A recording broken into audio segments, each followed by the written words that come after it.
നമസ്കാരം. ഞാൻ doctor Madhukar Pai, VPS Lakeshore hospital, അതുപോലെ കീഹോൾ ക്ലിനിക് കൊച്ചി, അവിടെ സീനിയർ കൺസൾട്ടന്റ് സർജനായിട്ട് പ്രാക്ടീസ് ചെയ്യുന്നു. ഇന്ന് ഞാൻ പറയാൻ ആഗ്രഹിക്കുന്നത് ഈ ലേസേഴ്സ് ഇൻ പ്രോക്ടോളജി. ലേസർ എന്ന് പറഞ്ഞാൽ അതൊരു തരത്തിലുള്ള ഒരു ലൈറ്റ് ആണെന്ന് നമുക്ക് എല്ലാവർക്കും അറിയാം. അതൊരു ഷോർട്ട് ഫോം ആണ്, light amplification by stimulated emission of radiation എന്നതിൻ്റെ ഷോർട്ട് ഫോം ആണ് ഈ ലേസർ. അത് ഒരു പ്രക്രിയയിലൂടെ ഈ ലൈറ്റിനെ ആംപ്ലിഫൈ ചെയ്യുന്നു. നമുക്കറിയാമല്ലോ, ഈ നമ്മുടെ ഇതെല്ലാം പണ്ടത്തെ ആ ക്ലോക്ക്, അതിൽ ആ ഒരു പെർട്ടിക്കുലർ ഫ്രീക്വൻസിയിൽ ഇതിങ്ങനെ അടിച്ചുകൊണ്ടിരുന്ന അത് എന്നും ആ പെൻഡുലം അടിച്ചുകൊണ്ടിരിക്കും. അപ്പൊ അതേപോലെ ലൈറ്റിന്റെ വേവ്സ് ഒരു പെർട്ടിക്കുലർ ഫ്രീക്വൻസിയിൽ എല്ലാ വേവ്സും വന്നുകൊണ്ടിരുന്നാൽ അതിന്റെ എനർജി വളരെ കൂടുതലായിരിക്കും. അപ്പോൾ അത് ടിഷ്യൂവിനെ, നമ്മുടെ ശരീരത്തിലെ കോശങ്ങളെ നശിപ്പിക്കുവാനുള്ള അത്രയും എനർജി ആ ലൈറ്റിനുണ്ടാവും. അതുകൊണ്ടുള്ള ഗുണം എന്താണ്? അത് ടിഷ്യൂവിനെ നശിപ്പിക്കുകയാണെങ്കിലും ലൈറ്റ് എന്ന് പറയുന്നത് ഹീറ്റിനെ കമ്പയർ ചെയ്ത് നോക്കിയാൽ ആഴത്തിലോട്ട് പോകത്തില്ല. അതെവിടെയാണോ വീഴുന്നത് ആ പ്രതലത്തിൽ മാത്രമേ അതിന്റെ എഫക്റ്റ് ഉണ്ടാവത്തുള്ളൂ. അതാണ് ഈ ലേസർ എന്ന് പറയുന്ന ആ ലൈറ്റിന്റെ നമുക്കുള്ള ബെനിഫിറ്റ്. നമുക്കിപ്പോൾ മുറിക്കാനായിട്ട് ലേസർ നൈഫ് നമ്മൾ യൂസ് ചെയ്ത് ഒരു കട്ട് ചെയ്യുവാണെങ്കിൽ ആ മുറിവിൽ മാത്രം, അവിടെ ഒരു മുറിവ് ഉണ്ടാവുന്നു, അതിന്റെ അപ്പുറയുള്ള ദശകളിലോട്ട് ചൂട് വ്യാപിക്കുന്നില്ല. നമ്മൾ സാധാരണ കോട്ടറി മെഷീൻസ് വെച്ച് നമ്മൾ മുറിവുകൾ ഉണ്ടാക്കുമ്പോഴേക്കും നമുക്കൊരു 1 സെന്റിമീറ്ററോളം അപ്പുറയുള്ള നമുക്ക് ദശകൾക്ക് കേട് സംഭവിക്കുന്നു. ലേസർ ഉപയോഗിക്കുമ്പോൾ അത് കൃത്യതയോടെ ആ ഒരു ഭാഗം മാത്രം നമുക്ക് നീക്കം ചെയ്യുവാൻ സാധിക്കുന്നു. സ്കാർ ടിഷ്യൂ കുറവാണ്. പ്രോക്ടോളജി, ലേസേഴ്സ് ഇൻ പ്രോക്ടോളജി എന്നതിൽ നമുക്ക് ഈ പ്രോക്ടോളജി എന്ന് പറയുമ്പോൾ ഞങ്ങൾ ഉദ്ദേശിക്കുന്നത് ഈ പൈൽസ്, ഫിഷർ, ഫിസ്റ്റുല മുതലായ നമ്മുടെ ഗുഹ്യഭാഗങ്ങളിലുള്ള അസുഖങ്ങളെ കുറിച്ചാണ്. അതിലുള്ള ലേസറിന്റെ ആപ്ലിക്കേഷനെ കുറിച്ചാണ് ഞാൻ പറയുവാൻ ആഗ്രഹിക്കുന്നത്. ഈ നമുക്ക് പൈൽസ് വന്നാലും അതുപോലെ ഫിഷർ വന്നാലും ഒക്കെ വരുന്ന രോഗികൾക്ക് ഏറ്റവും ഡോക്ടറിന്റെ അടുത്ത് പോകാനുള്ള പേടി അതിന്റെ സർജറി ചെയ്ത് കഴിയുമ്പോൾ 1 മാസത്തോളം തന്നെ ഇരിക്കുവാൻ സാധിക്കത്തില്ല.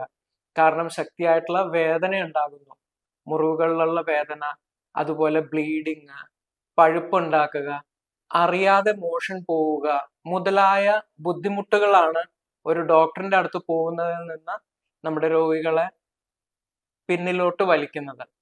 അപ്പോൾ ലേസർ ഉപയോഗിക്കുമ്പോഴേക്കും നമുക്ക് വേദന തീരെ കുറവാണ്. കാരണം സർഫസ് ഡാമേജേ ഉള്ളൂ, ആഴത്തിലോട്ട് ടിഷ്യൂവിന് ഡാമേജസ് വരുന്നില്ല. വേദന തീരെ കുറവാണ്, ആശുപത്രിവാസം കുറവാണ്, നമുക്ക് വളരെ പെട്ടെന്ന് നമുക്ക് ജോലിയിൽ പ്രവേശിക്കുവാൻ സാധിക്കുന്നു. അതേപോലെ ബ്ലീഡിങ്ങിന്റെ ചാൻസുകൾ കുറവാണ്. കൃത്യതയോടെ കാര്യങ്ങൾ ചെയ്തിട്ട് ആ ഏനൽ സ്ഫിങ്ക്ടർ എന്ന് പറയും, മോഷൻ പിടിച്ചു നിർത്തുന്ന മസിൽ, അതിന് കേട് വരാതെ നമുക്ക് അസുഖം നീക്കം ചെയ്യുവാൻ സാധിക്കുന്നു. അപ്പോൾ അറിയാതെ മോഷൻ പോകാനുള്ള സാധ്യത കുറവാണ്. ഈ ലേസർ നമുക്ക് ഈ പറഞ്ഞ ഗുഹ്യ ഭാഗങ്ങളിലുള്ള അസുഖങ്ങൾ നമുക്ക് എവിടെയൊക്കെ പ്രയോഗിക്കുവാൻ സാധിക്കും? ഒന്ന്, നേരത്തെ പറഞ്ഞ തന്നെ പൈൽസ്, ഹെമറോയിഡ്സ് എന്ന് പറയുന്നു, ലേസർ ഹെമറോയിഡക്ടമി. ഫിസ്റ്റുല എന്ന് പറഞ്ഞാൽ ഒരു മലദ്വാരത്തിന്റെ അകത്തും പുറത്തുമായിട്ട് നിൽക്കുന്ന ഒരു വേര് പോലത്തെ ഒരു കണക്ഷനാണ്, അതിലൂടെ പഴുപ്പൊലിച്ച് നിൽക്കുന്ന അവസ്ഥയാണ്. ഫിസ്റ്റുലയിൽ ലേസർ പ്രയോഗിക്കുന്നുണ്ട്. ഫിഷർ, അത് ഹാർഡായിട്ട് മോഷൻ പോയിട്ട് അവിടെ ആ ഏനൽ കനാലിൽ ഒരു ചെറിയൊരു കട്ട് വന്നതാണ്, ഒരു മുറിവ് വന്നേക്കുന്നതാണ്, അസഹ്യമായിട്ടുള്ള വേദന ഉണ്ടാവും. അതിലും നമുക്ക് ലേസർ പ്രയോഗിക്കുവാൻ സാധിക്കുന്നുണ്ട്. ഇതുകൂടാതെ എക്സ്റ്റേണൽ ടാഗ്സ് എന്ന്, വാട്സ്, അതുപോലെ അതിന്റെ തന്നെ ഏനൽ കനാലിന്റെ ബാക്ക് സൈഡിൽ വരുന്ന പൈലോനിഡൽ സൈനസ് മുതലായ എല്ലാ അസുഖങ്ങളിലും നമുക്ക് ലേസർ ഉപയോഗിച്ച് സർജറി ചെയ്യുവാൻ സാധിക്കുന്നതാണ്. ലേസർ സർജറി സാധാരണ സർജറിയെ കമ്പയർ ചെയ്തിട്ട് എഫക്റ്റീവ് ആണോ എന്ന് ചോദിച്ചാൽ, സാധാരണ സർജറിയെ കമ്പയർ ചെയ്തിട്ട് റിക്കറൻസിന്റെ ചാൻസ് ലേസറിന് പൊടിക്ക് കൂടുതൽ തന്നെയാണ്. പക്ഷേ അതിന്റെ വേദനയില്ലായ്മയും വളരെ പെട്ടെന്ന് നമുക്ക് തിരിച്ചു ജോലിയിൽ പ്രവേശിക്കുവാൻ സാധിക്കുന്നതും, അതുകൊണ്ട് പേഷ്യൻസ് കൂടുതലും ലേസർ ആണ് ഓപ്റ്റ് ചെയ്യുന്നത് സാധാരണ സർജറിയെ കമ്പയർ ചെയ്തിട്ട്. ഈ റിക്കറൻസിന് ചാൻസ് ഞാൻ പൊടിക്കെ കൂടുതലാണെന്ന് പറഞ്ഞതുകൊണ്ട് നമുക്ക് കമ്പൈൻഡ് സർജറീസ് ഇപ്പോൾ വളരെയധികം വരുന്നുണ്ട്. ലൈക്ക് ഫിസ്റ്റുലയ്ക്ക് പുറമേത്തെ ഭാഗം ലേസർ വെച്ച് ചെയ്തിട്ട് അകത്തെ ഭാഗം സർജറി വെച്ച് ചെയ്യുക. അതുപോലെ ഹെമറോയിഡ്സിന് പുറമേ ലേസർ വെച്ച് ചെയ്തിട്ട് അകത്തുള്ളത് സ്റ്റേപ്ലറോ അല്ലെങ്കിൽ ഹെമറോയിഡൽ ആർട്ടറി ലൈഗേഷനോ വെച്ച് ചെയ്യുക. ഒരു ഭാഗം ഓപ്പൺ സർജറിയും ഒരു ഭാഗം ലേസറും ആയിട്ട് ചെയ്യുക. അപ്പോൾ വേദന നമുക്ക് വളരെയധികം കുറയ്ക്കാനും എല്ലാം സാധിക്കുന്നു. ലേസറിന്റെ എല്ലാ ബെനിഫിറ്റ്സും കിട്ടുന്നു. അതുപോലെ റിക്കറൻസിന്റെ ചാൻസ് നമുക്ക് സർജറിയുടെ ഒരു പാർട്ട് വരുന്നതുകൊണ്ട് വളരെയധികം കുറയ്ക്കുവാൻ സാധിക്കുന്നു. ഈ പ്രൊസീജിയേഴ്സിനെ നമ്മൾ ഹൈബ്രിഡ് സർജറീസ് എന്നാണ് പറയുന്നത്. അത് സർജറിയുമാണ്, അതിന്റെ കൂടെ തന്നെ അത് ലേസറുമാണ്.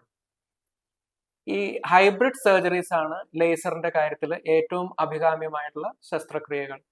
ഗുഹ്യഭാഗങ്ങളിൽ അസുഖങ്ങൾ വരുമ്പോൾ ഒരു ഡോക്ടറിന്റെ അടുത്ത് പോകുന്നത് പേടിക്കാതെ, ഒരു സർജറി പറയുമോ എന്ന പേടി മനസ്സിൽ വിചാരിക്കാതെ ആവത് നേരത്തെ നമ്മൾ ട്രീറ്റ്മെന്റ് എടുക്കുക.